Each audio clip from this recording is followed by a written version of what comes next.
Hi, welcome to Box Office Recap. Today, I'm going to explain an American psychological thriller film called Sightless. Spoilers ahead. Watch out and take care. The film starts with a young girl who is depressed and alone. She then decides to jump off of her apartment balcony. The scene shifts to a month earlier, showing that same young woman named Helen. Helen used to be a famous violinist. One night, she is brutally attacked in a car park by an unknown attacker, wearing a gas mask, spraying chemicals on her eyes. She is then immediately brought to a hospital and wakes up on a hospital bed, with both of her eyes covered in bandages. Soon, a nurse named Omar comes to take the bandages off. As the bandages are taken off, she realizes she can't see anything. Shortly after, a doctor named Katsuro enters her room. He explains that the chemicals she was exposed to left her optic nerve intact, but seared.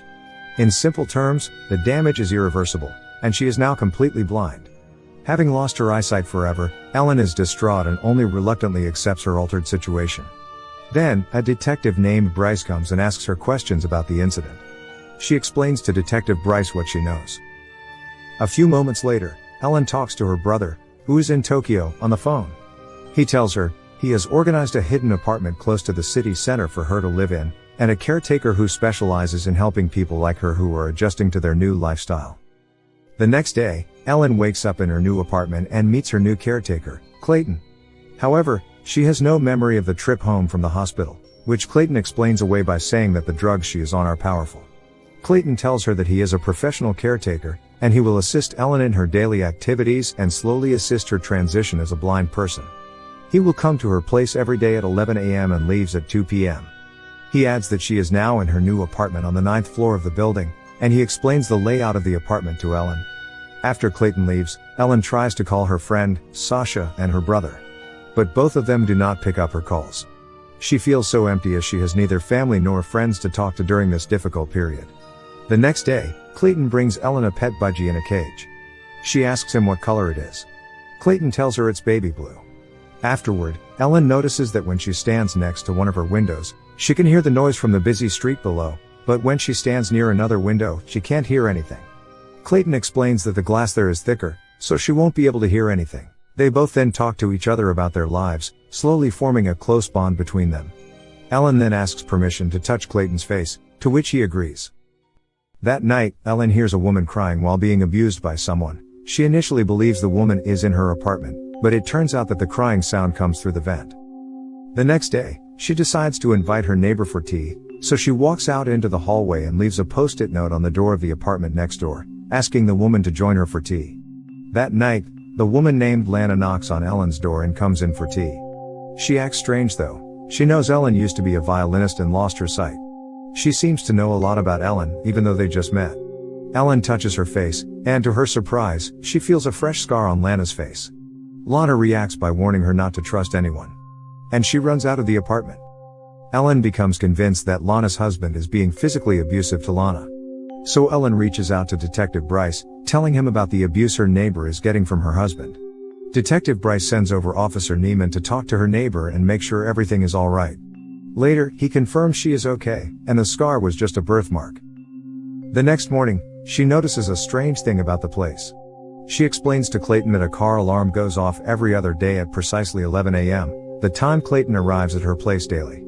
The same car, same alarm, same time. Clayton dismisses the oddities, and tells Ellen that it is a big city. It's got lots of alarms. Later that night, Ellen thinks Lana comes into the apartment again. However, when she touches her shoulder, it turns out to be Lana's abusive husband. He threatens her to leave his wife alone and stop being paranoid. Feeling threatened, Ellen immediately asks Clayton to come to her place. Clayton arrives and comforts her. At that time, Clayton tells her that he has feelings towards her. However, Ellen rejects the interest by stating that she needs a caretaker more than a boyfriend at the moment. Brokenhearted, Clayton leaves the apartment. Soon after Clayton leaves, she is attacked again by the person in the gas mask.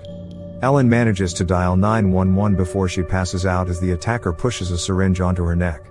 Later, the paramedic tells her that there's no apparent injury and not a needle mark on her neck. When Detective Bryce comes in, he tells her that the CCTV also shows no one enters the apartment after Clayton. After hearing that, Ellen feels distressed. She can no longer believe her own perceptions. Feeling isolated from everyone in her life and believing someone is after her, Ellen decides to end her own life. And that is when we jump back to the beginning, and watch as she writes a suicide note, and then climbs up onto the balcony railing, and jumps off. However, instead of dying, Ellen falls 6 feet and is just fine. She quickly discovers that she's in a soundproofed room. A room without a door. A room with speakers that play the sounds of the city. A fictional city, and a fictional high-rise. She quickly realizes the apartment she was staying in was fake, and all of the noises outside were coming from a speaker system. She hears the 11 a.m. car alarm go off and climbs back into the apartment. After climbing back into her apartment, she explores the hallway only to find she cannot escape. So, she heads out and knocks on Lana's door. And Lana tells her that this is home, that there is no leaving. Clayton then arrives to cook Ellen's dinner. When they sit down to eat dinner, Ellen hears Clayton knock on the table twice. Ellen recognizes this double tap knock and realizes that everybody else she's interacted with since the attack has the same knocking. That's when she realizes everyone she's met since she woke up in the hospital, the nurse, the doctor, the police detective, the paramedic, Lana's husband, were all Clayton. Realizing this truth, she pretends to drop her drink and hits him on the head with a knife block. She immediately takes his key and a taser and escapes down the hallway into the apartment next door. However, it is actually a weird empty storage area, where Clayton keeps all his costumes and everything else he needed to pull off this ruse. Clayton has been using various disguises to play everyone. Even more surprising, Ellen finds her assailant's outfit, which reveals that Clayton was the one who attacked Ellen to make her blind, and took her directly to this fake apartment to keep her captive. She then finds Lana, who is actually real, in a hidden room. This room is the fake hospital room she was brought to at the beginning of the film. She reveals she is Clayton's sister, and she helped him kidnap Ellen. She then tells Ellen their only hope of escape is by using the hidden vent in Clayton's room. As Ellen is trying to escape, Clayton catches up to her, knocks her out, and drags her into his room. It's the room that Lana had previously mentioned contains the only way out through a vent in the wall. Ellen feels the air from the vent and realizes that she has yet another chance to escape. Clayton launches into a monologue explaining his actions. When he was a kid, his father had locked him and his sister, Lana, up in the basement, holding them captive for 3 years after their mother had died. The only way Clayton had survived was by making up characters in his head, giving them backstories, and pretending to be them. But what had truly saved him was the music that Lana played for them in the attic. The music he heard was Ellen's, who was a child prodigy violin player. He refers to her as his light in the dark. So now, he wanted to be the same for her. As he relays his story and motives, Ellen grabs a chance to decapacitate him with the taser and opens the vent, but discovers that it's too small for her to crawl through. Taped inside the vent, Ellen finds a small vial of the same substance that had blinded her. When Clayton comes around again, she sprays the substance in his eyes, effectively blinding him too. As Clayton writhes in pain, Lana arrives on the scene. Upon seeing Clayton disabled, she frees Ellen, sending her out into the real world. 6 months later, Ellen prepares to go on stage to the sound of an elated crowd. And that's how the movie ends. Now, for the explanation. When watching this movie, we may notice that Ellen is in every single scene from the very beginning to the very end. The reason for this is that this entire film is told from Ellen's perspective.